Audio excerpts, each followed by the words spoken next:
Hi!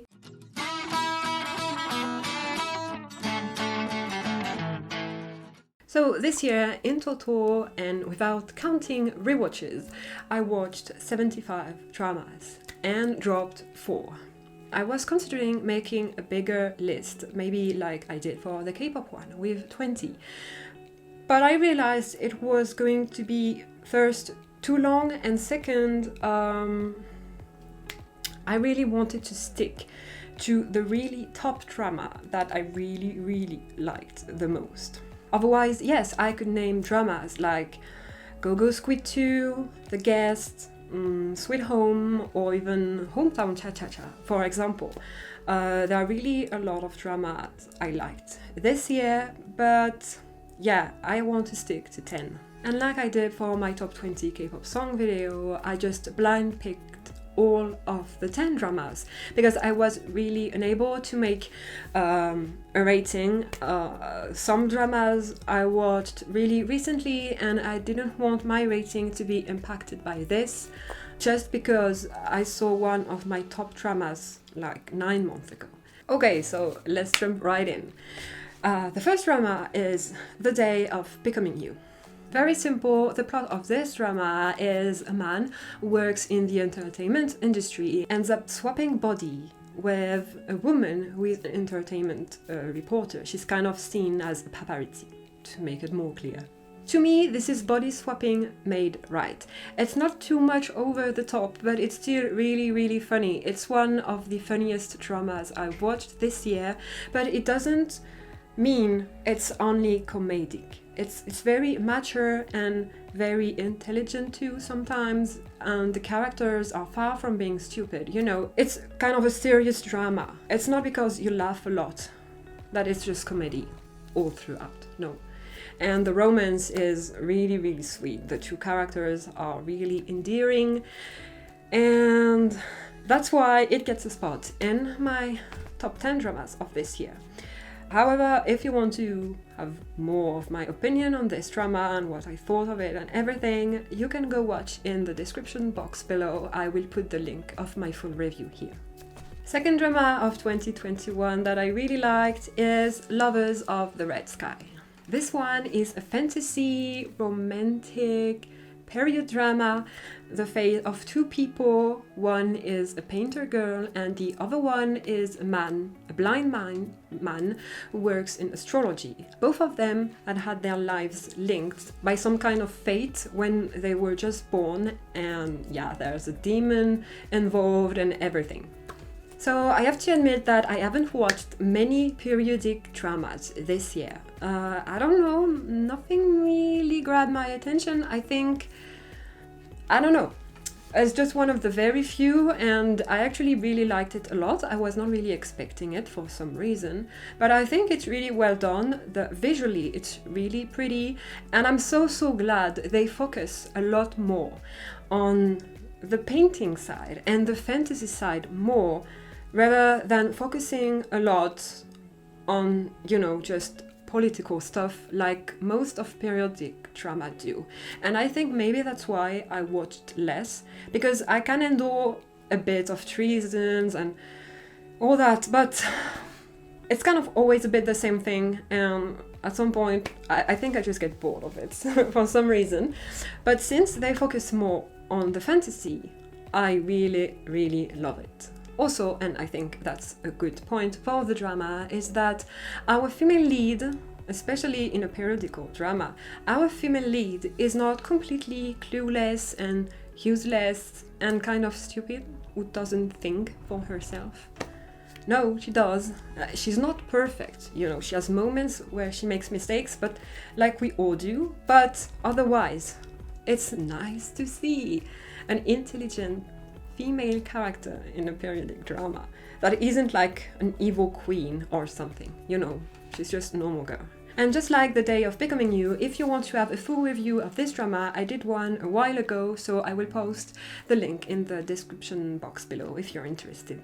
Third drama, Make-A-Wish. This drama is a bit, I would say, very laid back, very kind of soft and slow.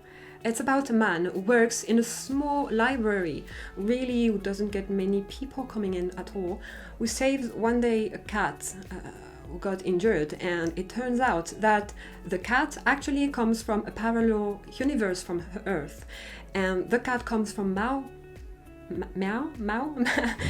planet and is able to turn into a human. So said like this, it can sound a bit silly if you haven't watched it. I give that to you, but honestly, it's really nice. Like I said, it's very different from what we see usually. Usually people live in very beautiful surroundings, and even if they don't, they end up with someone who has very good surrounding, who's rich and everything. But it's not the case in this one. It's very natural, like anyone type of people. And the actress, I want to say how amazing she is. First, she's really, really cute. And second, she plays a cat really nicely. She's really believable. When you see her, you can really see a cat.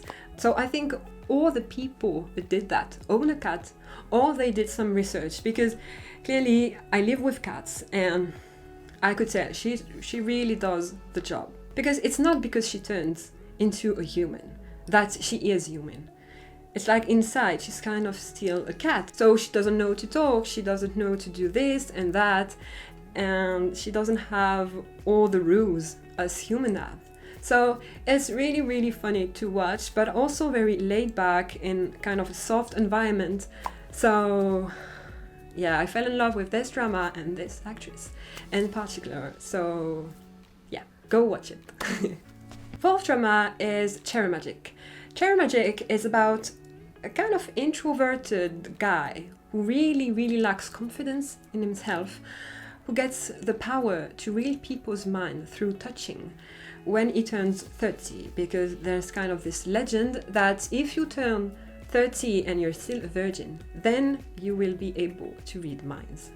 So this happens to him, and by mistake, he gets to know that one of his co-workers is actually in love with him. This drama, if you maybe know me a bit from somewhere, you will automatically know this drama was bound to finish in my top. I watched this drama 3 times this year, and I feel like it just gets better and better every time I watch it. First, when I started it the first time, I was a bit apprehensive because it's a Japanese drama. I do like some Japanese drama, but sometimes the humor in Japanese drama can really be pass or miss, you know, and sometimes Japanese dramas can be a bit unusual in a way. So yeah, I was a bit apprehensive, but since I heard so many people talk good things about it, I tried it, and I'm so glad I did, and I think everyone should watch it. Honestly, you can kind of relate to both characters, but maybe I think a bit more Adachi because of his personality, and they are such normal people. I don't know why we like to see such normal people on TV, but it's better, I don't know. They are such normal people, you know, they can be, of course, Adachi likes confidence, but you know, they are both very supportive, they can help each other, they understand each other, they know when they did something bad. But yeah, there's just so much respect in this drama, in their relationship, and then in their romance. Watch it if you haven't, really. I'm almost certain you're not going to be disappointed. Also, like the other two, I have a full review, so if you're interested in checking it out, you can find the link in the description box below. Fifth drama, It's Okay Not to Be Okay. So this one is about a guy who's a community health worker in psychiatry who provides for his older brother who suffers autism. I'm sorry, I should have checked how you pronounce this word before the video. And one day, this guy meets a very rude and very arrogant woman who is a writer of children's books. It took me a really long time to watch this drama because although it has a really, really good rating on the internet, I read a lot of comments talking about how it was boring and not really interesting, so I put it off for a very long time. But I finally watched it and I liked it so much. I didn't expect to like it this much because actually when you start into it, it can be a bit difficult given the personality of our main female lead. She's really unlikable. But if you get past like the first 2 or 3 episodes, you start to grow still some, I would say, affection for her. You're able to walk past her really, not disgusting, but really arrogant personality. And yeah, you follow them and they grow together. They all have their kind of dark moments. It's a really dark drama, actually. It's not depicted as really dark when you watch it. It's nothing dark. But the themes that they talk about in this drama are quite dark, actually. But they manage to still keep a balance between the dark stuff and the more light stuff. So it's been pretty funny at times. But it didn't bother me because I actually like dark themes. But maybe the thing is, I would say don't go in for the romance. I think the romance is pretty secondary in this drama, and I think it's a good thing because there's way too much to talk about, to focus on the dark themes, on their problems, on their psychological problems, their traumas, sometimes from childhood. It has to be talked about, and it's a good thing, in my opinion, that the drama doesn't just focus on the romance. And for once, I was delighted that the drama was not focused on the romance. 6th, Word of Honor.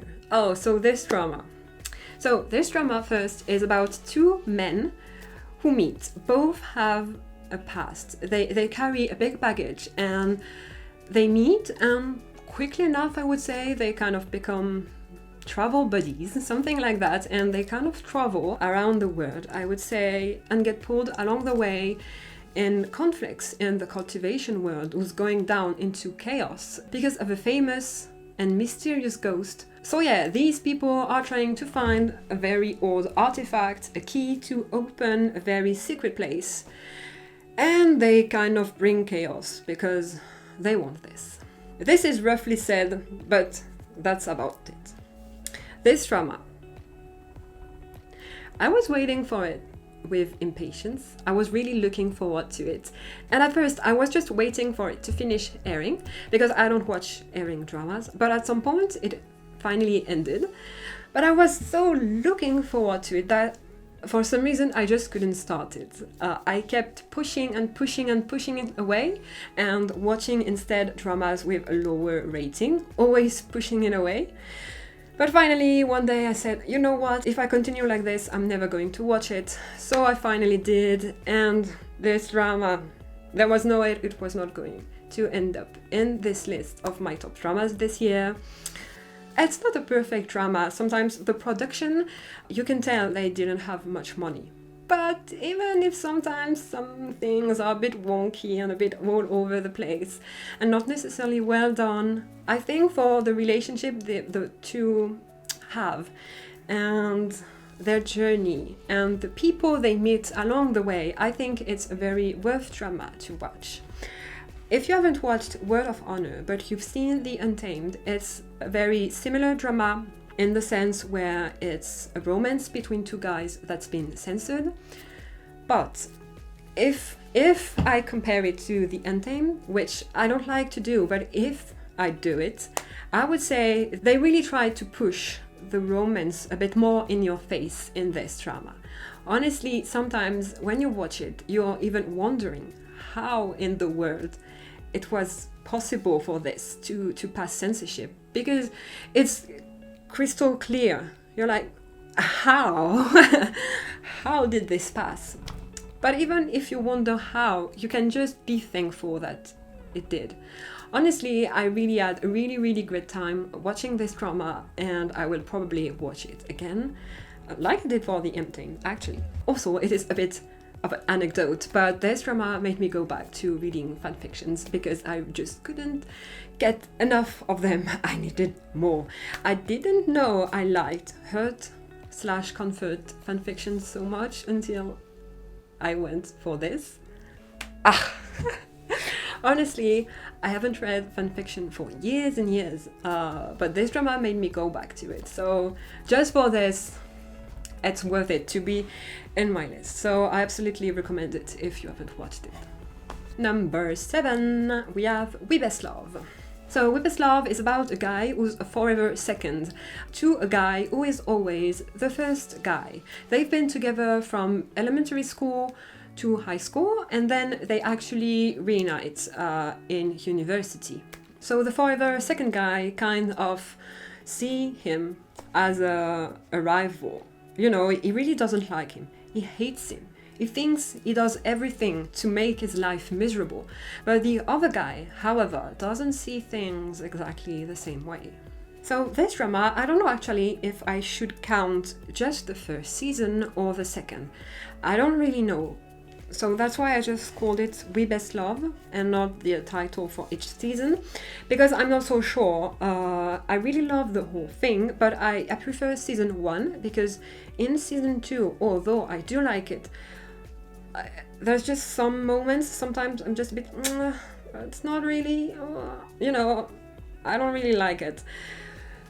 So, I don't know, I'm just going to call it We Best Love and take it maybe as a whole.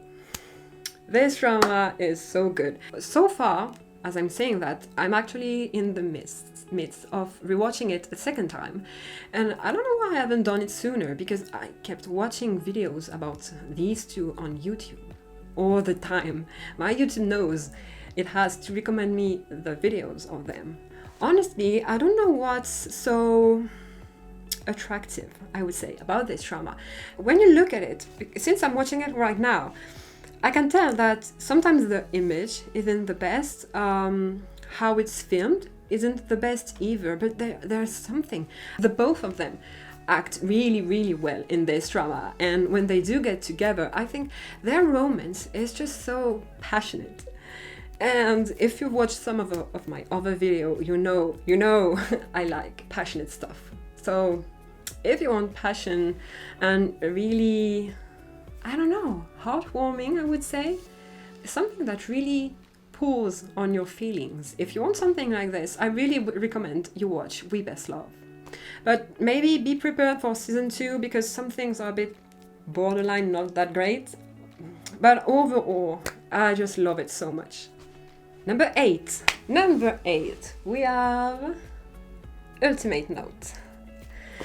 So Ultimate Note is a series that belongs to the Lost Tomb series, and it's about a guy who goes tomb raiding with 2 of his friends to kind of uncover secrets from his uncle, or from the past of his uncle. So if you've watched the whole series, you know how much of a treat this drama was when it came out, compared to all the other installments we had before. If Ultimate Note was the first drama of the Lost Tomb series that you've watched, then what a shame, I'm so sad for you. No, in all honesty, it's really a bit sad, because it's really, really, really the best of the Lost Tomb series, hands down. Really, I think everyone can agree to this. And it's not perfect, of course, but it was such a surprise, and it was so good to finally see the 3 main characters being the real 3 main characters. Because if you've watched the other ones, you know how there's always one who's never there, who's not even kind of considered a main character, even though he is one. And it really shows the strong friendship the 3 of them have, especially those 2. I can ship who I want. I don't care if it's not BL. Okay. But it really shows for once, because in the others, since we don't really see him, they kind of just tell you like they are so close, and you know, even just as friendship, they just like each other so much. But you never see it. And boy, in this drama, do you see it. So honestly, I think this drama was a really, really good surprise for everyone, and I'm actually looking forward to watch it a second time. 9th drama is the last drama I actually watched before filming this video, is You Are My Glory. So You Are My Glory is about 2 former classmates. First, The first one who became an actress, Jing, and the other one who became an aerospace engineer, as he always kind of dreamed to be, Yuto.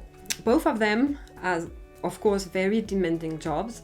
As an actress, she has to work a lot and is often away, sometimes for months on. But it's actually the same for him. Sometimes he has to go out for a month and not come back. So they have a really demanding job. They get to meet through a game and actually kind of restart their relationship that had kind of not started the right way when they were in school. Okay, so for some reason, this drama was a huge slap in my face. I went in not expecting too much, but at the same time, I was kind of keeping it for later because it has a really nice rating. But I wasn't expecting much because of how long it is, and I had both a good and quite a bad experience with long dramas, with long Chinese dramas before that are just mostly romance. So I don't know, I was not expecting too much, but boy, oh boy, I fell in love so hard with this drama. The romance is just so sweet. Both characters are so endearing. They both are really human, very mature, but able to be kids together, able to have fun together, to tease each other, to really love each other so much. It's so heartwarming. Honestly, if you're looking for a very cute and sweet romance and a romance where it's not always drama, if you're looking for something a bit more laid back, go for it. I'm almost certain you're not going to regret it. It's so good. I'm actually just so sad I just finished it. And finally, this is the 10th drama of my top 10 favorite dramas of 2021, and it's A Tale of Thousand Stars. This drama is about a young man who gets a heart transplant and actually gets to know who the donor was. She was a girl who worked as a volunteer teacher in a small village and teaching little kids. As he learns about this, he kind of wants to go on her step and he volunteers in the village. So first, this drama, again, I was looking forward to it, but at the same time, not really, because I had seen one of the actors before and I don't know, I was not really convinced, but oh, it's such a good drama. Honestly, first, just only the setting of the drama is really beautiful and really something you don't see a lot. In dramas, you mostly see just cities, you know, but this takes place in a small village, in a forest and everything, so it's really nice. It's really a good change to see such kind of slow and peaceful way of life, if I could say it like that. It's something I really liked, so I was really attracted by this side. Second is, I would say, our male lead kind of transformation, like his development throughout the drama, where he starts at the beginning and where he ends at the end. It's really nice to see his journey and see him grow and learn, and the other guy helping him. And yeah, the romance is so sweet. Also, I have to note, and I think this should give at least a point to this drama, is the OST. Usually, I'm not a huge fan of OSTs in Thai dramas. They just don't grab my attention at all. But this drama, I think the OST is really nice. It really fits the mood of the drama a lot and feels so kind of peaceful and laid back too. So yeah, same again, if you haven't watched this drama, I totally recommend it. Okay, and that's it for my top 10 drama of 2021. I'm looking forward to what we're going to have in 2022. Hopefully we get a lot of other good stuff. And yeah, don't hesitate to share me your own top 10 or maybe top 5, top 15, whatever you want. Don't hesitate to tell me yours. And if you've seen some of the dramas I've seen, again, don't hesitate to tell me your thoughts about this drama. And yeah, that's it. This is going to be it for me. Bye bye.